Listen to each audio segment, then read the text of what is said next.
Yo everyone, welcome back again with me Fahim di konten Masih Misteri. Program yang membahas tentang cerita rakyat, legenda, atau mitos yang berkembang di kalangan masyarakat. Nah, sebelum kita mulai ceritanya, intro dulu.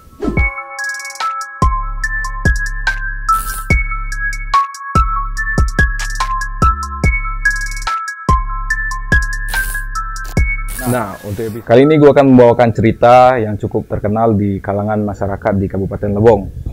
Untuk Kabupaten Lebong sendiri, mungkin kalian bisa cari di Google Maps atau di Google lah pokoknya di mana letak Kabupaten Lebong. Nah, sebelum itu gue minta maaf karena udah lama nggak upload video untuk program Masih Misteri ini di Lebong TV karena kemarin kita agak-agak sibuk dikit. Oke.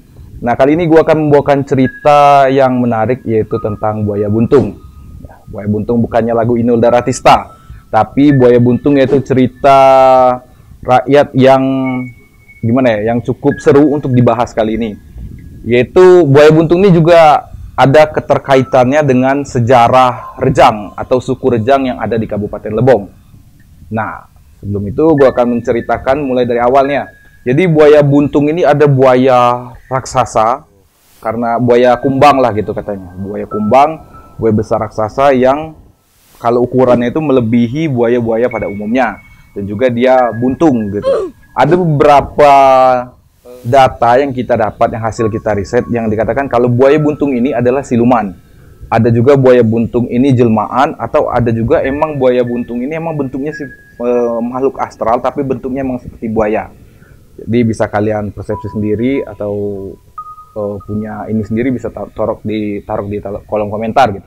Kita mulai aja ceritanya. Jadi dulu di Kabupaten Lebong ini ada salah satu putri dari Kipandan, yaitu putri tertua Kipandan, menikahi yang namanya Dayang Kecupang. Jadi Kipandan ini memiliki anak. Nah, salah satu anaknya ini namanya Dayang Kecupang yang menikahi salah satu raja di kerajaan di Palembang. Nama kerajaan itu Kerajaan Susang Palembang yang berada di muara Sungai Palembang, muara Sungai Musi Palembang lah, seperti itu. Jadi singkat cerita, setelah menikah ada dua orang saudara dari Dayang Kecupang ini pengen silaturahmi atau melihat ayunya. Ayunya itu artinya kakaknya yang di negeri Palembang atau Sumatera Selatan sekarang, yaitu Ki Dewo dan Ki Rejo. Pergilah mereka. Pada zaman dahulu kala itu kan tidak ada yang namanya transportasi seperti sekarang, nggak ada kayak pesawat. Ini pokoknya masih ya seperti sering kalian nonton di film-film kolosal. Jadi mereka menaiki rakit atau ketek kayu gitu. Nah, di versi yang pertama, ini kita ada dua versi cerita nih. Untuk di versi yang pertama, Ki Dewo dan Ki Rejo ini berangkat ke ke Susang Palembang ini, menaiki rakit. Tiba-tiba ketemulah dengan anak buaya yang dikejar oleh pemburu buaya. Nah, untuk catatan, pemburu buaya ini di zaman dahulu ada orang-orang sakti gitu yang emang hobi untuk memburu para buaya, karena karena mereka tahu mana buaya yang asli, mana buaya yang siluman gitu. Pokoknya seperti itu. Jadi karena Ki Dewo dan Ki Rejo ini baik, jadi mereka ingin membantu si buaya. Jadi buaya itu menghampiri mereka. Dia meminta pertolongan. Tolong Kisana. Wah, seperti itulah gambarannya ini. Tolong Kisana bantu saya. Saya sedang diburu oleh para pemburu buaya. Karena nggak berpikir panjang, karena mereka baik, mereka membantu. Kamu sembunyilah di bawah rakit saya, sehingga para pemburu tidak bisa menangkap kamu, katanya seperti itu. Jadi singkat cerita, si buaya bersembunyilah di bawah rakit yang mereka naiki. Jadi para pemburu ini nggak bisa menemukan si buaya kecil ini. Buaya kecil ini di lingkungan dekat situ. Jadi singkat cerita, mereka pergilah ke Kerajaan Susang Palembang ini. Sampai di sana, sesampainya di sana, melihat karena membawa buaya ini, mereka dikira menangkap oleh Raja Susang Palembang ini. Ini versi yang pertama ya, Raja Susang Palembang ini. Nah, rupanya yang buaya kecil ini merupakan jelmaan dari anak sang Raja Susang Palembang ini. Jadi mereka hampir dibunuh oleh sang raja, tiba-tiba diberhentikan oleh anaknya. Ayah, seperti ini adegan yang saya buat. Jadi ayah jangan dibunuh gitu katanya. Jangan dibunuh, mereka adalah orang yang menyelamatkanku, katanya seperti itu. Jadi diselamatkanlah, jadi anak ini merasa diselamatkan, jadi ayahnya memberikan mengabulkan ada 3 permintaan. Apa aja permintaan kepada Ki Dewo dan Ki Rejo ini karena telah menyelamatkan anak dari Raja Susang Palembang ini, yaitu salah satu mungkin adik dari yang dinikahi oleh Dayang Kecupang ini, kalau menurut versi yang pertama. Jadi singkat cerita mereka tuh meminta ada 3 permintaan. Untuk permintaannya yaitu yang pertama, tidak akan ada buaya yang akan bermuara atau masuk ke dalam sulu sungai atau seluruh sungai Ketahun. Itu yang pertama. Terus yang kedua, anak cucu dari Ki Dewo dan Ki Rejo atau anak dari suku Rejang itu tidak akan pernah dimakan oleh buaya. Terus yang ketiga, ini asal usulnya. Terus yang ketiga, mereka diberi atau diberikan gitu salah satu hulu balang mereka, yaitu yang tadi seperti kita bahas atau judul kita kali ini yaitu buaya kumbang yang buntung. Jadi mereka diberikan sebagai bukti mereka diberikan ini sebagai hulu balangnya, dipotonglah ekornya di sana.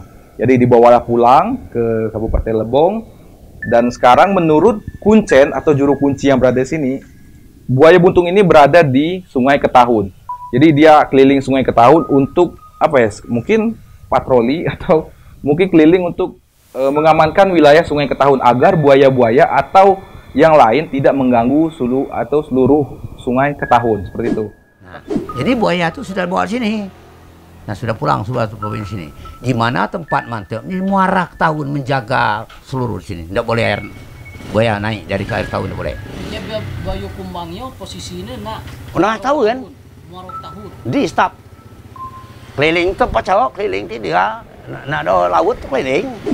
Tapi kalau di cerita yang kedua, jadi ceritanya mereka sudah pulang nih dari kerajaan. Kita balik lagi dari kerajaan Susang Palembang setelah silaturahmi dengan ayunda mereka yaitu Dayang Kecupang. Ki Rejo dan Ki Dewo itu pulang ke Lebong. Lewat sungai lagi baru bertemu dengan siluman.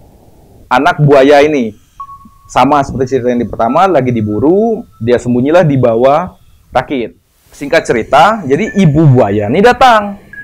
Ibu yang buaya ini datang, induknya buaya ini datang, pengen menerkam mereka karena mungkin sudah mengganggu wilayah juga teritorialnya atau melihat anaknya ada di bawah, tapi diselamatkan oleh anaknya, mirip seperti yang pertama.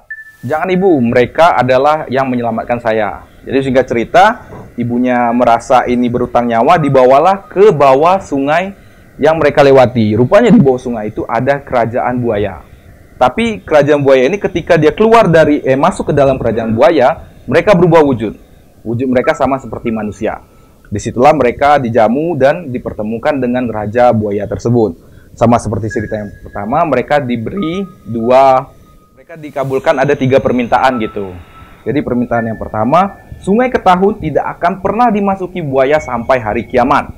Itu yang pertama. Terus yang kedua, orang Rejang atau yang memiliki telunjuk miring. Jadi ada cerita kalau orang Rejang ini memiliki telunjuknya itu nggak pernah lurus. Jadi telunjuknya miring, itu tidak akan pernah dimakan oleh buaya. Nah, ya, raja neliti, dia lihat telunjuk miring. Jadi raja buaya bilang, anak cucung telunjuk yang miring tidak boleh diganggu.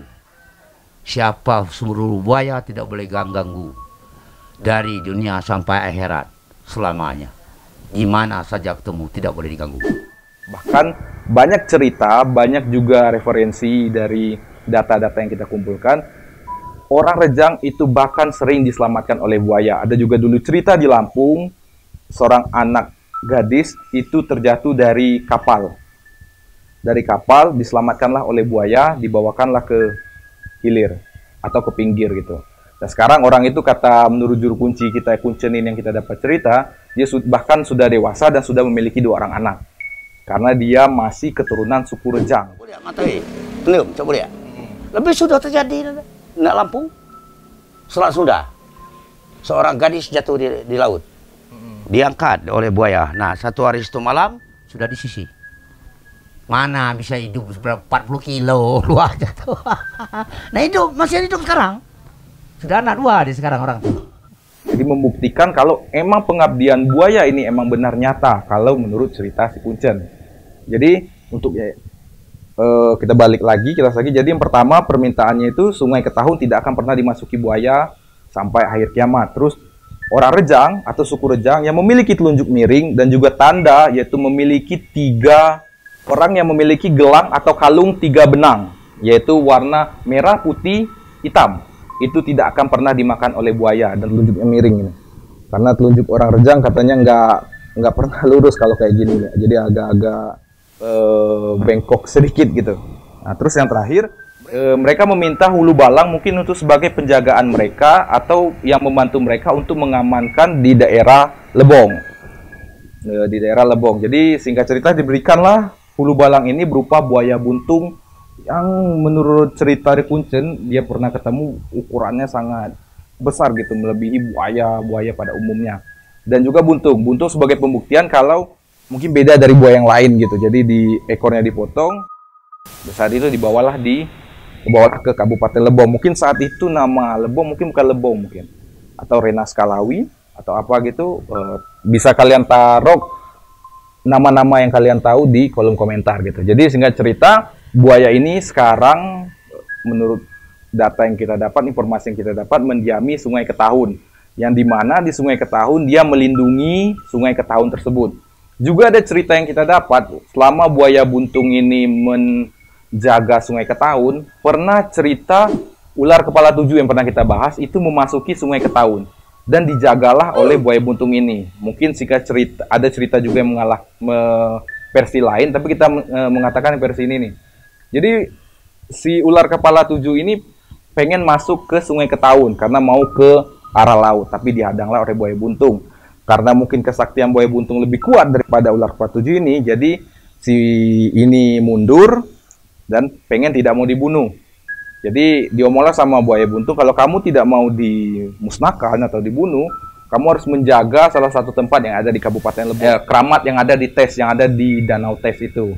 Seperti itu. Jadi untuk buaya buntung merupakan salah satu cerita legenda, bisa kita ngomong legenda, bisa juga kita ngomong mitos bagi yang nggak terlalu percaya, dan juga ini bisa kita ngomong juga cerita rakyat yang turun-temurun ada di Kabupaten Lebong, dan juga ya bermacam-macam versi yang ada, terserah kalian mau percaya dengan yang mana atau lebih tertarik dengan yang mana.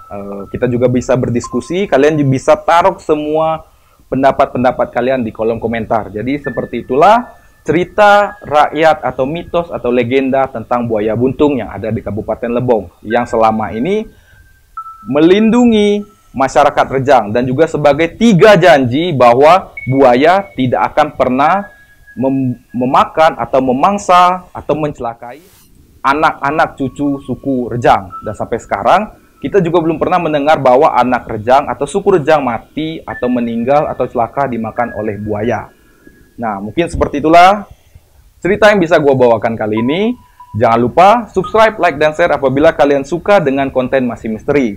Masih Misteri mungkin ke depan akan konsisten hadir untuk menghibur kalian, memberikan informasi seputar mitos, legenda, dan cerita rakyat kepada kalian. Sekian dari gua Wahim, Mystery is waiting.